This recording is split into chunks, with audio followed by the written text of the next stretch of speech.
Hi friends, welcome to my channel. From today onwards, now and then, I will be uploading a few hairstyling videos along with my tatting tutorials. The main purpose of me for doing this is to show you how we can use these tatted flowers as hair accessories for decorating some of our hairdos. In today's video, I'm going to show you a very simple and easy bun hair knot, ideal for wedding or party wear. So let's get started as you sit and enjoy both the video and the music.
I'm sure you would have found this video both interesting and useful.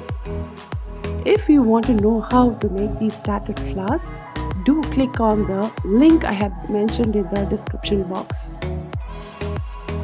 Thanks for watching. Happy hairstyling!